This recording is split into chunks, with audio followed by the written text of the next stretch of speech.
Hey all, Bree from the No Guilt Mom podcast, and I have got a gift for you this holiday season. If you love the No Guilt Mom podcast, and I mean love the No Guilt Mom podcast, then tell us about it. Leave us a review, and you can be entered to win a No Guilt Mom gift card. All you have to do is leave a review, take a screenshot, and then simply go to noguiltmom.com/review to enter our giveaway for a free No Guilt Mom gift card, simply for telling us what you think about the podcast. It is amazing. But don't delay. Get right on this, as we're going to be giving away that No Guilt Mom gift card on December 21st. So get right on over and visit noguiltmom.com/review. Welcome to the No Guilt Mom podcast. I am your host, Joanne Crone, and today I want to talk with you about why many parenting solutions fail. They just fail. And this applies to you if you see something on Instagram, or maybe another parenting friend tells you about something that they do with their kids. Like, if you're talking that your kids always eat all these snacks after school and then they're never hungry for dinner, and your parent friend comes over and is like, yeah, we only let our kids have fruit and vegetables after school and then they're hungry for dinner. So you go back, you try this, and you find that now your kids are trying to sneak snacks from you. And you think, okay, that didn't work. And you drop it. We have a lot of solutions like that in our lives that we think, okay, we tried this once, doesn't work, let's move on to the next thing. Here's the thing. Here's the catch. The reason that parenting solutions are not working for you or for your kids or for your family is that you're not making adjustments based on results. And that's a huge, huge thing that many people don't do. Let me ask you the question. Which kind of person do you most identify with? Do you identify with the person who likes to try a lot of new things and has all these new ideas, and 1 week it may be this idea and 1 week it may be that idea, and you're just so excited to try it, but then you really lose interest in them fast? Or if an idea is successful, you can't keep it up. The consistency of it actually makes you bored. Or are you one of those people who likes it plotted out for you, step by step? You let them be told what to do, when to do it, and man, you can follow through like nothing else. You will set a process in place and you will be the most efficient at that process, right? So which one? The first one with all the new ideas, or the second one who really masters the process? Neither one is right, but understanding which one you are is key to having more success in parenting. Now, if we're talking about myself in particular, I am definitely the first one. I love all the new ideas, but one of my drawbacks is follow through and consistency. Bores me. Bores me so bad. I will drop things. I will take things away. I'll be like, no, I'm not doing that. Knowing this about myself helps me in my parenting. It means I will never put in place rules for anything because I don't follow through on rules. I don't really like them. What I will do is I will set up routines for things that I really don't have to think about each time of how we're going to handle the situation. For example, how do we handle dinner time? Who puts out the plates on the table? Or how do we handle unloading the dishwasher? Who's the one who unloads the dishwasher? Who's the one who loads the dishwasher? Like, we'll have processes, but there'll be no rules because I cannot handle it. You may be one of those people who needs the rules. You like the strict guidelines. You like the strict procedures. And that's okay. But most parenting solutions that you see, if they come from your neighbor or a friend, they're not taking into account your own personality. They're not taking into account the personality of your kids either. And so we really have to look at our family situations with kind of this detective mindset or even a scientific mindset. And I was just thinking about this the other day because we really have a scientific method of parenting. Remember the scientific method?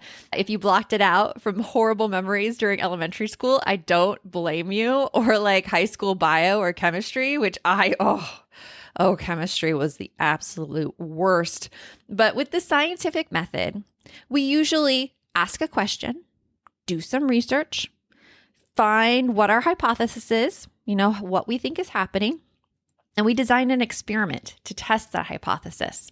After that experiment's over, we see what worked, what didn't work, we analyze our results, and then we may try again. And so this is how I want you to approach your parenting, because I think if we look at it as a process or a practice of parenting where we're always trying new things, it actually lets us off the hook. We are no longer responsible. There's no such thing as failure. There's just information. So if you take it like this, and your son maybe is having a tantrum every single morning before you get out the door. And this tantrum, it is weighing on you. You dread mornings because you just know he is going to be in a bad mood and you're not quite sure what you can do about it. So first, we just ask ourselves the question, I wonder why he's having these tantrums every morning. Do you notice how when I pose that question, I'm not blaming myself? I'm not saying like, I didn't get him to bed in time, or, I didn't get the breakfast out right away. Nor am I blaming him. He's so grumpy. He doesn't like to cooperate. None of that's happening. We're just asking a question. I wonder why he has so many tantrums in the morning. And then we're going to do some research. And when I talk about research in this regards, it's really about you and your kids. You can do this by thinking backwards. You have that tantrum. Say the tantrum happened at 8 a.m. in the morning. What happened at 7:50? What happened at 7:40? What happened at 7 a.m.? You're thinking back through the events that led to that tantrum. Say you remember that your son has a lot of mosquito bites and he was complaining about those before the tantrum happened. He was also saying how there was nothing to eat in the kitchen for breakfast. Maybe he also woke up a little crankier than usual and said he didn't sleep very well. He had a hard time sleeping. So you now have that research. And you're going to do a little bit more research. When he's all calmed down, when we're out of the tantrum situation, we then go to him and we say, hey, I noticed you had difficulty getting ready this morning. You had difficulty finding something to eat this morning. And I saw you were screaming and you screamed at me about it. What's up? What happened? Your child might answer, I don't know, which is such a typical child response. And I promise you, the more that you use this technique, the more your kids will be insightful on their own behavior and be able to tell you a little bit more what's going on. But at the beginning, they're probably going to say, I don't know. And that's where you can pull out some of that research that you did. I noticed that you had bites this morning and you were complaining about those. Does that have anything to do about it? Or I noticed you were saying there was nothing in the kitchen. Does that have anything to do about it? You're going to get more information from your child doing the research stage. And there is a podcast episode I really want you to listen to of ours. It is episode 126 with Kim Hopkins. It's how to handle your kid's next meltdown. If you want a little more strategies on what questions that you can ask your kids during this research stage. Once you've gathered all your research, then you're going to form your hypothesis. And I want you to form it with your child. And you're going to state what you learned. Hey, I noticed that you were really bothered by the bites you had on your legs. I noticed that you couldn't find anything to eat in the kitchen and that you didn't sleep well the night before.